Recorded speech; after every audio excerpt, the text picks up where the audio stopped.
So why didn't you just rent a truck and move yourself? Once was enough. Smashed dishes, sore neck, family drama. So moving yourself's not as easy as it looks? That's why we used Mayflower. They packed, loaded, timed everything. No chaos, no chiropractor. But isn't a mover more expensive? Not really. After the truck rental, gas, time off, and broken stuff. Plus, I actually slept. Okay, I get it. Do yourself a favor. Move with Mayflower and relax. Moving? Go with the pros every step of the way. Get a free quote at mayflower.com. And this week, here's how to leave a good impression at your kid's parents' evening. Dress in your work clothes. If you're a nurse, wear your nurse outfit. If you're a mechanic, come in your blue overalls. Maybe leave a few buttons undone though, so you come across as relaxed, and maybe a little bit flirty. But relaxed is the main thing, you are going to a school. It's important for your child's teachers to know that their parents have jobs and work for a living. Ask all the other parents if they want to come over for a drink when they've finished with the teachers' meetings. Whether it's to celebrate or commiserate the information shared by the failure in a tie across the table, or just to shoot the shit. Lean towards the other parents though as you say this, so they know you're serious about it. If the teacher gives you good news, slip them a box of menthol cigs. A 10 box at that, and tell them, I got loads, and they can keep coming, whilst winking at them before looking around the room, puffing up your chest to assert dominance over the other parents. Pull a couple of teachers aside, or slip them a letter in an envelope that tells them your child is being bullied. That way now, your kid is now on their radar, whereas, beforehand, they might not have been paying on them all that much attention. Teacher knows who your kid is. They're bound to do better in life. It's important to a child to feel like they're the centre of the universe.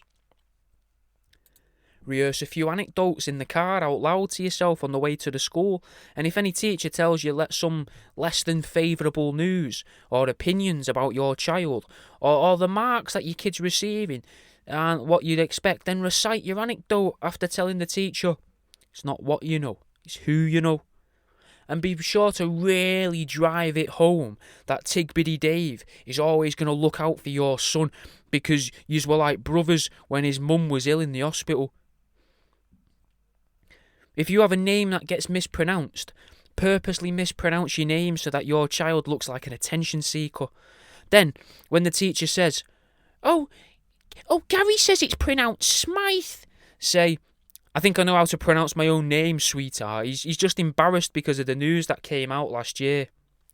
This makes it seem like your kid is switched on to current affairs, but that you're level-headed enough to know that whether it is or isn't, it's not really relevant.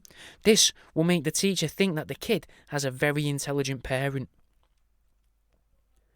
As you approach the table, tell the member of staff that they smell nice. Then, reaffirm as you're walking away from the table. You smell lovely. The teacher will think, what a lovely, generous person, because you're so frivolous with the compliments. Remember not to blink, though, while you're telling them this, so it comes across as more sincere. And speaking of generosity, have a bag of crisps in your pocket and offer the teacher and any adjacent parents a crisp as well. This shows the staff that your child is being taught how to make connections inside and outside of school. Recite some of your old poetry to the teachers so that they know the kid isn't just watching television at home. And finally, if your child is falling behind and one of the parents couldn't make it to the evening, use this as a form of leverage. Tell the teacher that your parent or co-parent or whatever the fuck the other person is to you is actually seriously ill and has been for a number of months now, maybe even close to a year. And that you're just impressed that Jessie is still coming to school, because if you were in her shoes, you'd probably have started skiving school years ago. Now, the teacher now thinks you're at breaking point, but somehow holding it all together, meaning they might go a little bit easier now on little Jessie, now that they think the parent could be dying from a mysterious illness. And that's the end of this week's Here's How. Ready to buy a car, a home, or just want to take control of your money? Your FICO score matters, and 90% of top lenders use it to make decisions. Check your FICO score for free today without hurting your credit score.